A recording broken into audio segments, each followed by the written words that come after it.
We've learned about stoichiometry, we've learned about how to relate amounts of reactants and products. Now we are going to learn about a new concept as limiting reactant. We are going to use the stoichiometry to find what is limiting reactant and how we can do the calculation based on that. So what is limiting reactant, also called limiting reagent? You might hear more limiting reagent from me because I get used to it to say more limiting reagent instead of reactant, but both of them are the same thing. So what is the limiting reagent? The limiting reagent is the reagent or the reactant which is used up first in the chemical reaction. So if you think about it, if there are two compounds that when you mix them, they make something, okay? So if you just take some amount of these two, do not measure it, just take some and put it in the pot and it starts reacting until some point that one of these two reactants run out, right? For example, if A reacts with B to make C, right? Consider that both of them are 1 to 1. So if we have 1A and 1B, you make C. But if, for example, you weigh out 5 grams of A, when you're weighing out the B, it's really hard to weigh out 5.00 of B. So it's either 5 point something, maybe 6 gram or 5.5 or whatever. If this one is 500, for example, theoretical, okay? So even though you have more B, but it doesn't matter, you're not going to anything more than 5C, right? Because when you're spending 5A, when the A is run out, with only B you cannot make C, right? So A is limiting this reaction because when you're out of A, there's no reaction going forward, okay? Because you have excess of B, but A is the limiting reagent. So with this definition, excess reagent is the reagent or the reactant which is present in greater than necessary to react with the quantity of the limiting reagent. So in chemistry, usually we have these concepts of limiting reagent because sometimes one of the two reactants that we need for the reaction have more value, either financial or non-financial. For example, sometimes the one reactant might be more expensive, so they put it as a limiting reagent to make sure that all the expensive reagent is used up so they don't waste anything. Sometimes it's not just the money. For example, you might have, I don't know, 8-step synthesis and you've been going all through all of these steps. You spend lots of time to make the product in step 5. You're going to use it in step 6, so it's your reagent in step 6, and you spend all of this time on it, so you don't want to waste it. So you put that as the limiting reagent to make sure you use up all of it, okay?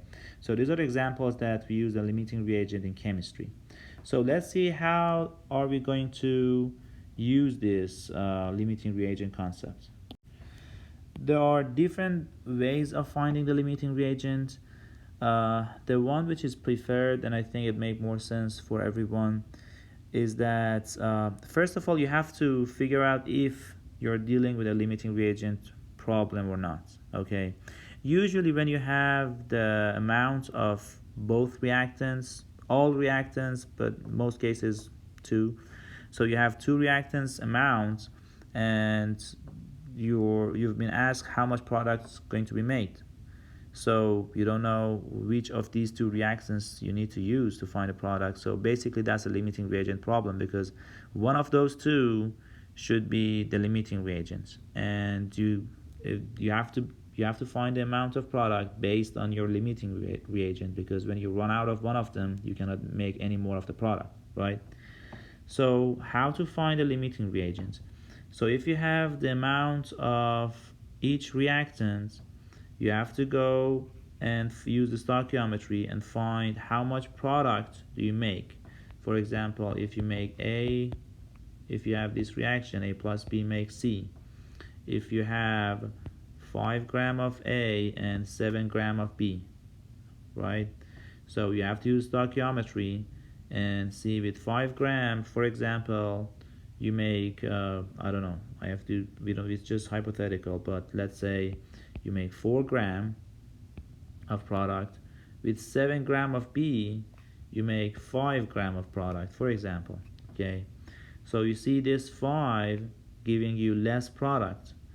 The one that gives you less product, it means that is the limiting reagent. Okay, so when you find a limiting reagent, then you answer the problem. It depends on what is asked on that problem. If you want to find just the mass of the product, the mole of the product, or whatever, everything is based on the limiting reactants. Okay, so you have to use this 5 gram of the limiting reagent to do the problem.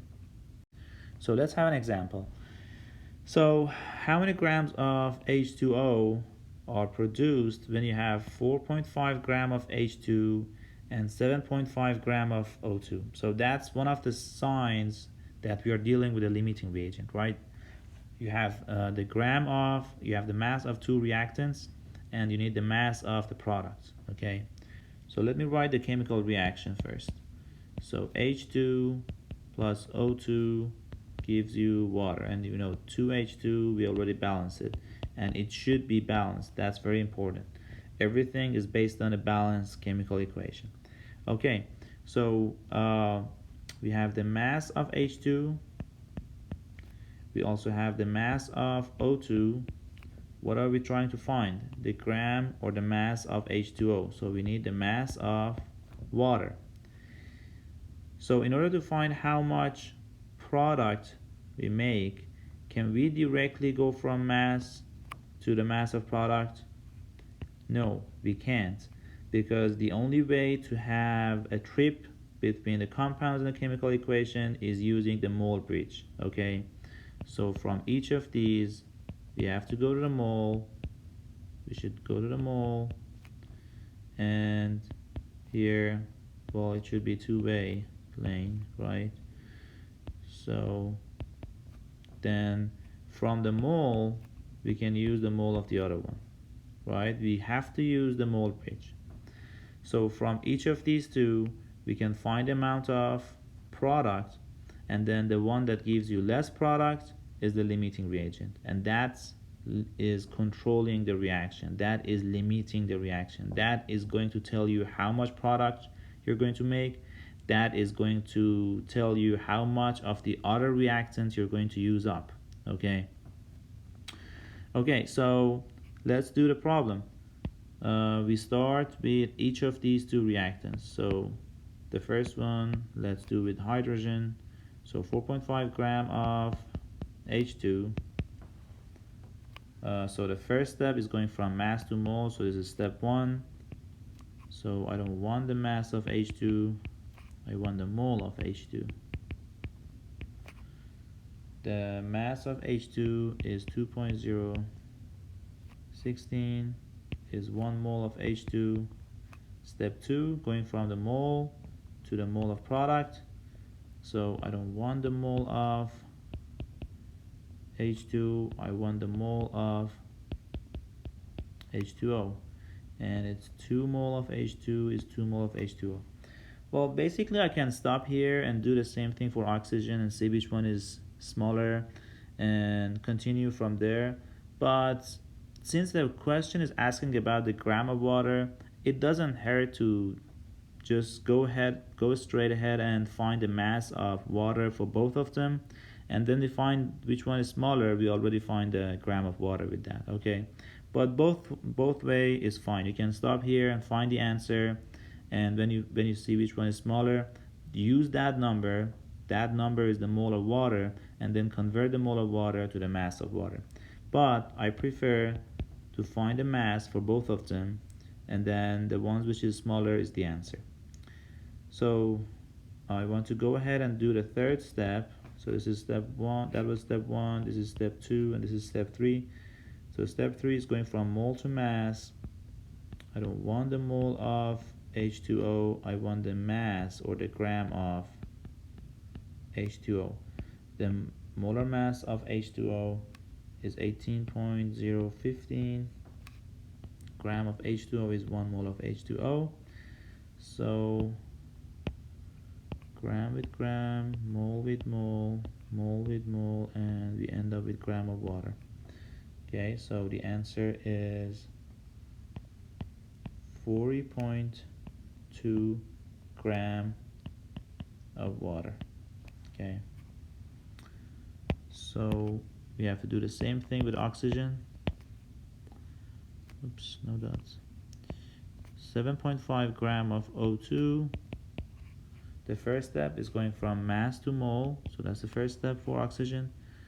And the mass of oxygen, the molar mass of O2 is not 16, it's 32, it's O2, it's not O. So 32 gram of O2 is 1 mole of O2. The second step is going from mole of oxygen to mole of product. So I don't want the mole of O2, I want the mole of H2O. And 1 mole of H2O is making 2 mole of water, and 1 mole of water is 18.015 gram of water, mole of water.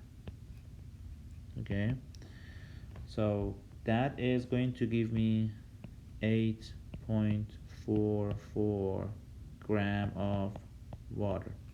Okay, so one of the common mistakes in these kind of question is that, okay, you see 4.5 gram of H2, 7.5 gram of O2, so this one is smaller, so this is the limiting reagent.